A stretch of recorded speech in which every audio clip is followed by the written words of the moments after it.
Tutu is a native plant species found in New Zealand. Vinehopper insects feed on the sap of the tutu plant and produce honeydew containing tutin. When bees gather this honeydew on tutu bushes, there is a risk of toxic honey production.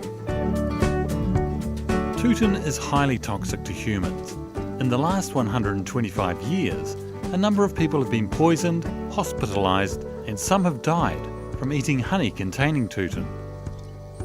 To produce toxic honey, the following three conditions are required: tutu bushes, vine hoppers, which typically occur during the summer months throughout the North Island and in the top part of the South Island, and honeybees, being managed for honey production.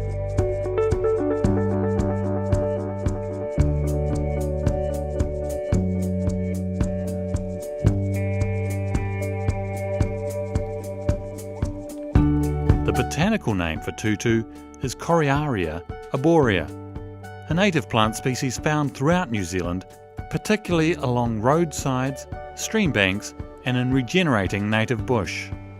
A number of Coriaria species are present in New Zealand and known to contain tutin. Tutin is not toxic to honeybees, but tutin is very toxic to mammals, including humans. Tutin is a neurotoxin that causes nervous signs including nausea and convulsions. Tutin can even cause the death of seriously affected patients. The whole of the North Island and the top third of the South Island are now regarded as risk areas. While the Bay of Plenty was previously thought to present the greatest risk, we now know that other areas present risk due to changes in reforestation, regenerating scrub and vinehopper distribution. Since its arrival in New Zealand in the 1870s, the passion vinehopper, which is also technically known as Scolipopper australis, has become common in many parts of the country.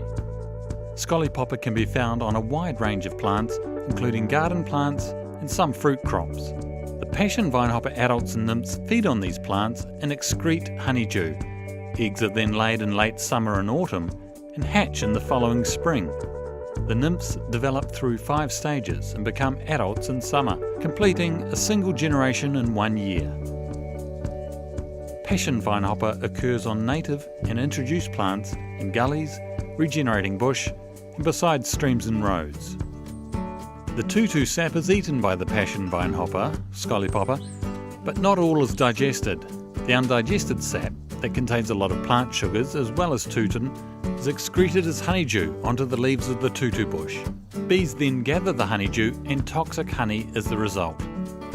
Bees and wasps forage on tutu bushes even when there is no visible honeydew present. If vinehoppers are present, it has to be assumed that honeydew is available for bees to collect. If you see bees feeding off tutu bushes, then you need to treat that honey as likely to be toxic to consumers. You should shift your hives away so bees cannot feed from tutu bushes within their feeding range. Do not take honey from high-risk hives. There is also a real risk if brood boxes are being extracted, so leave the honey in the brood boxes for the bees. Remember that bees do shift honey up from the brood boxes, so there may be a risk of toxic feed honey remaining in the hives in springtime. Don't shift honey to other hives for feed, where it may later be taken for human consumption. Don't eat honey from high-risk hives, especially comb honey or honey extracted in small volumes. Both comb honey and extracted honey can be poisonous.